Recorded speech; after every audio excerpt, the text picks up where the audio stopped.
Hazy Gray. Plants vs. Zombies is one of the most unexpected yet notable success stories in all of gaming, as it kinda just exploded in popularity out of nowhere. For those of you who live under Patrick's Rock, Plants vs. Zombies is a tile-based tower defense game that was made by PopCap and released for the PC in 2009. The game absolutely exploded in popularity upon its release, and soon spawned many different versions, such as the mobile port, the Xbox 360 port, and even the DS port? What was that version like? It's not as bad as I thought it would be, to be honest. Due to the obscene popularity that the Plants vs. Zombies IP was gathering, Electronic Arts purchased PopCap in 2011, like the soul-sucking parasites they are and forever will be. Alongside buying PopCap, EA would make the brilliant decision to immediately lay off about 20% of the workforce. Oh joy! I hope that gaming companies losing a large portion of their workforce for no reason other than profits doesn't become a new trend. Am I right? Briefly painful glimpse into the future of gaming aside, in 2013, PopCap would release Plants vs. Zombies 2, which was a bigger, more budgeted title than the original Plants vs. Zombies, which was mostly thanks to the backing from EA. The game was basically just Plants vs. Zombies 1, but it had so many more useless plants and microtransactions shoved down your throat, you may actually consider ripping off your own face. The game reviewed well, but most fans of the series were left very disappointed, and I for one am in the exact same boat. Despite the situation PopCap found themselves in, which was mainly due to EA's signature greed and incompetence, the studio would try to steer the series back on track, and in doing so, they would announce something so absolutely ludicrous, something so astronomically stupid that it just might work. At E3, which at the time was probably the biggest and best stage to debut new video games, PopCap would announce Plants vs. Zombies Garden Warfare, a third-person shooter set within the universe of Plants vs. Zombies. As you can imagine, many fans were caught completely off guard by the announcement, and I can imagine there were a good few who dismissed the game outright. I mean, how do you take the signature tile-based tower defense gameplay of the original Plants vs. Zombies and translate it to 3D? Well, we'd actually soon find out, as on February 14th, 2014, Garden Warfare would release on the Xbox 360 and the Xbox One, with versions for Windows and PlayStation arriving later in the year. Shockingly, the game was met with immediate praise by fans and critics.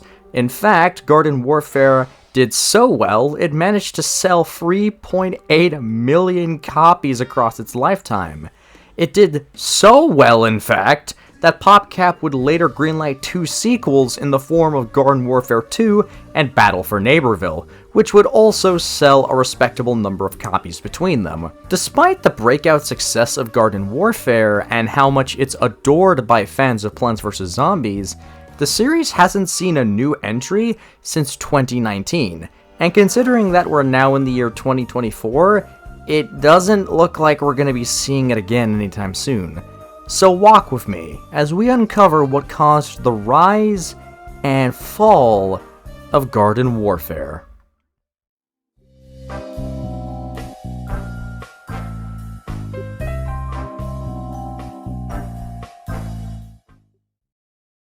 When Garden Warfare 1 released in 2014, it was initially received well by many fans and critics. One of its biggest innovations was the sticker pack system, whereby winning matches you could earn coins which could be spent at an in-game sticker shop.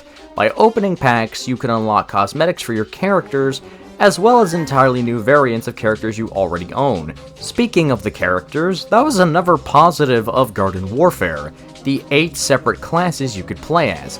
These classes were split among the plants and the zombies, giving each side 4 different characters. These characters included the pea shooter, the foot soldier, the sunflower, the scientist, the cactus, the engineer, the all-star, and the chomper. All of these classes were fairly unique and covered the basics for a team-based shooter, while still maintaining the charm they had in the original Plants vs. Zombies.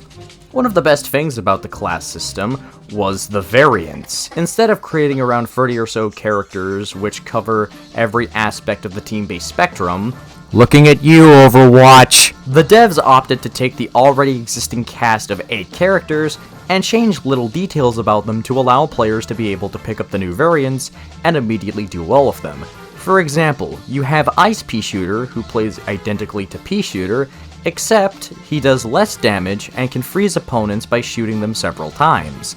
The unique system allows for the devs to get creative by establishing a baseline for the character and building a slightly altered version of them while maintaining the backbone. As for the main selling point of Garden Warfare, we have Gardens and Graveyards, which is a mode that sees the zombies attempt to take over suburbia from the plants. The zombies are put on offense as they attempt to take over parts of suburbia, while the plants attempt to defend those areas. The mode takes very heavy inspiration from Attack Defend from Team Fortress 2, but I think they actually managed to do it much better here. All the maps have a unique ending sequence, which helps the various maps stand out and enables Garden Warfare's take on the mode to have more creative set pieces you wouldn't get in other games. One of the best things about Garden Warfare was that it received tons of free post-launch support. The game received several major updates in the form of Zomboss Down, Suburbanation, and Legends of the Lawn, all of which added new maps, modes, and characters for free, while keeping the player base active and healthy. Around this time, the game started to receive some of its biggest updates. I started playing it on the Xbox 360, and man, this game was an absolute blast. I loved this game so much when I was younger. So much, in fact, that on an older YouTube channel of mine, I uploaded videos of myself playing the game using my brother's tablet as the camera. Hello everyone, Matthew here, and welcome back to Plants vs. Zombies Garden Warfare! Wow, it's been about a year since I did the last part. Am I dead yet? Oh god, what was I thinking? And no, I'd rather chew a vase and shit back out the porcelain than tell you the channel name. But of course, all good things eventually come to an end. Despite the waves of support the game received across its first year of service, in March of 2015, just about a year after the release of the game, PopCap would announce that Garden Warfare would no longer receive content updates. While many players were disappointed, they would soon have a new reason to celebrate.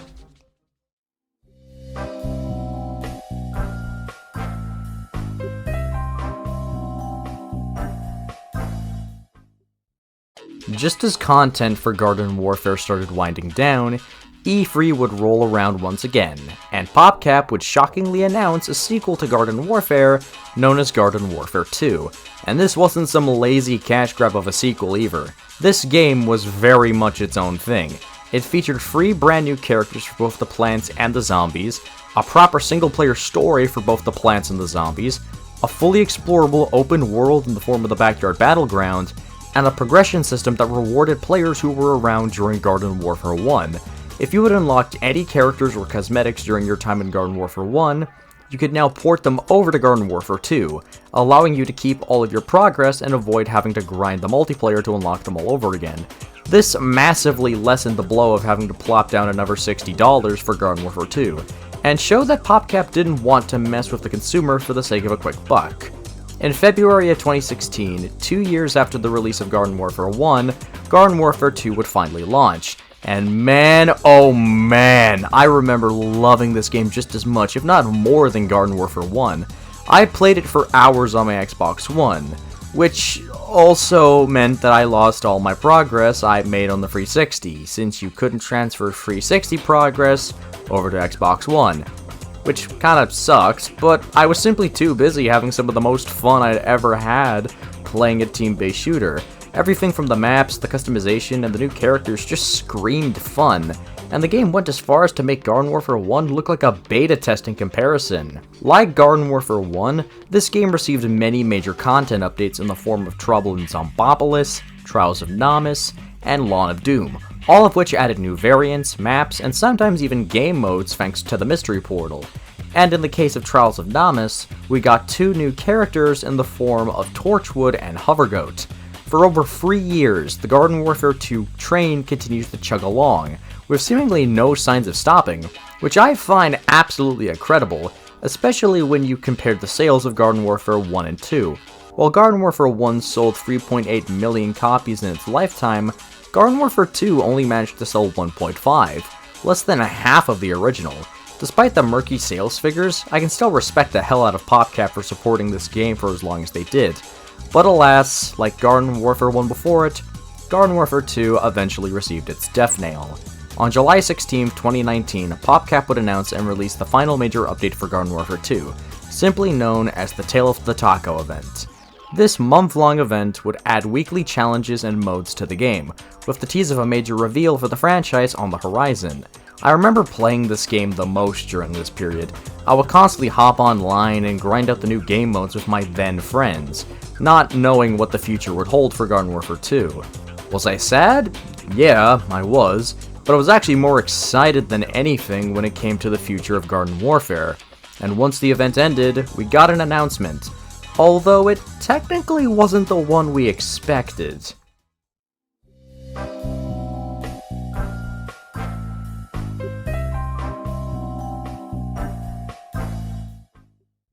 Before I get into the next section of this retrospective, I'm just going to be blunt and say that this section is not going to be doing Battle for Neighborville any favors.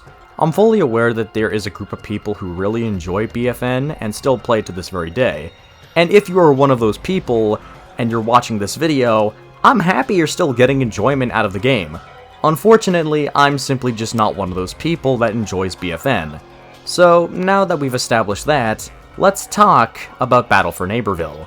On September 4th, 2019, PopCap announced the very next entry in the Garden Warfare series, which was known as Battle for Neighborville, and not Garden Warfare 3, like everyone wanted or expected. Odd name change aside, not only would BFN be announced on this day, it would also be released into early access. This was apparently due to the fact that the game was heavily leaked in the weeks leading up to the reveal, so it seemed as though PopCap wanted to get the game out into the wild as soon as possible to avoid more leaks. The game boasted a new open world in the form of Neighborville, and 3 additional classes for the plants and the zombies, bringing the total number of classes on each side to 10, meaning 20 characters in total. After a month of early access, BFN would have its full release in October, where the game proceeded to receive some pretty polarizing reception. BFN had many issues at launch, most of which had to do with the performance and the overall polish, but the biggest issue that BFN had, at least in my opinion, is the complete overhaul of the gameplay. First of all, the variant system from Garden Warfare 1 is completely absent in this game. That's right, PopCap scrapped one of the best features from the first 2 games, which completely erases any and all progress you previously made over the last 5 years. Instead of having variants, there's now an upgrade system where you can tweak various aspects of your given class, given you have enough upgrade points to spare. For example, Pea Shooter has upgrades such as peas that home in on your target, faster movement speed, health regeneration while surrounded by targets, and stealing health on a kill. While this system works in theory, it's not nearly as unique or as charming as the variant system from the previous games. Not just that, but some of the upgrades are completely broken and are pretty much the only ones you should ever use on specific characters. So even if the system did work as intended, the balance was completely broken. Aside from the upgrades, which you'll barely notice half the time, you're stuck with what feels like the base variant of a class that has potential to improve, but is incapable of tapping into said potential. Instead of variants, Battle for Neighborville opts for skins. Since EA thought it was a good idea to do away with the character variants, character skins are how they plan to make their money back. In the same way that games like Fortnite and modern Call of Duty make most of their money from cosmetics, Battle for Neighborville made most of its money off of purchasable character skins. Character skins can be equipped on each of the classes and completely overhauls their looks. And honestly, they all look pretty good. But since they offer no value to the player aside from making them look different, they're kinda pointless. In Garden Warfare 2, an entirely different looking character offered not only a new look, but offered a new way to play as that character. The look and feel between Super Commando and Centurion is night and day, yet they still maintain the core concepts of a foot soldier. Here, it's just a reskin. A lifeless, boring reskin that offers no inherent value in terms of owning it. Another issue with BFN is how it looks. Now, I won't lie, BFN looks good. Really good. If you own this game on Xbox, PlayStation, or PC, the game looks gorgeous. I'm not too sure about the Switch version though, I haven't really checked that out. The art style, on the other hand, good God almighty. If you don't know why I sound so annoyed and disappointed, just look at the foot soldier here. Now look at the pea shooter. Now look at Rose. Whoever designed the characters for the first two Garden Warfare games were clearly not invited back for Battle for Neighborville, because a lot of the characters here look outright worse than they did 5 years ago. It really feels like a lot of the characters here were changed for the sake of making changes. Just bleh.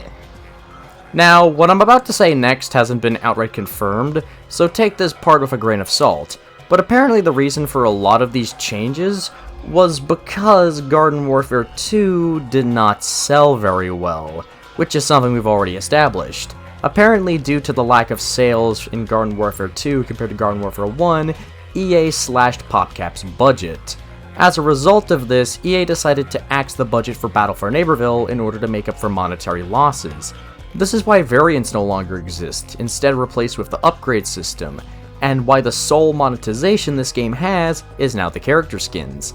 This is a very common cost-cutting measure in gaming nowadays, so I wouldn't exactly be surprised if this is what actually ended up happening. Another reason the game was canned early on was because due to the pandemic, a lot of the staff working at PopCap were forced to stay home during this period, which resulted in less updates for the game, which drove players away. All of the above reasons and more deeply angered PvZ fans, as they felt like EA and PopCap had completely lost track of where they were taking the Garden Warfare franchise. And the fan response to BFN pretty much sealed the game's fate, as, like I alluded to earlier, barely a year after Battle for Neighborville's release, the plug was pulled entirely, and future planned content for the game just never materialized. A Switch port was launched in 2021 like promised, but all that did was mark the end for BFN. While we don't know the official sales numbers for BFN, we do know that they were definitely worse than Garden Warfare 2, and were bad enough to result in development for future DLC being cancelled. EA and PopCap had completely dropped the ball with Battle for Neighborville.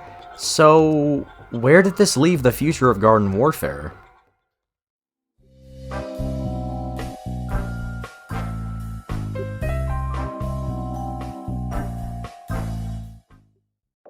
Three years after the release of Battle for Neighborville on Switch, there had been little to no signs of a new Garden Warfare game. Despite pleas from fans to do something involving Garden Warfare, EA and PopCap didn't seem to want to budge. That was until 2023, when the PC version of Garden Warfare 2 started being hacked.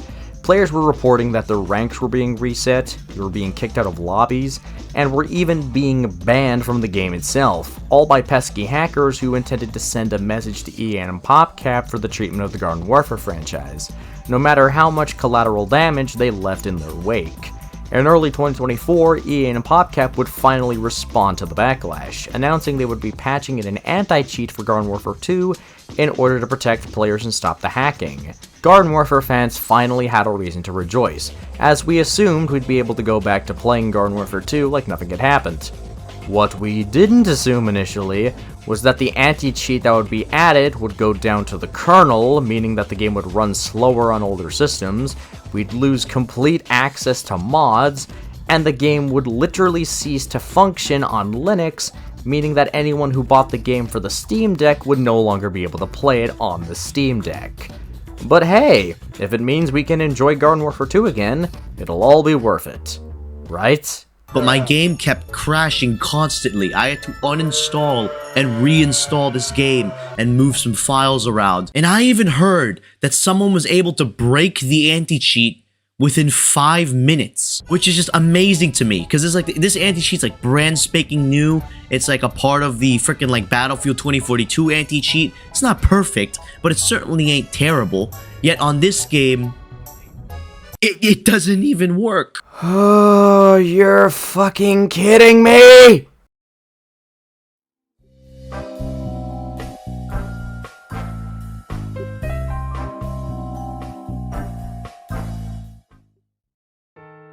So, with everything that has happened as of late, what's next for Garden Warfare? As much as I would love to sit here and talk about how Garden Warfare will make its triumphant comeback and make $1 billion at the box office, it's just not gonna happen. While Garden Warfare 1 did perform well, Garden Warfare 2 underperformed despite its critical acclaim, and Battle for Neighborville outright flopped on its face in the face of the fans. Considering that support for Battle for Neighborville died less than a year after it came out, and Garden Warfare 2 continues to lay in absolute disarray on PC, it's very clear that EA nor PopCap have any interest in making another Garden Warfare game.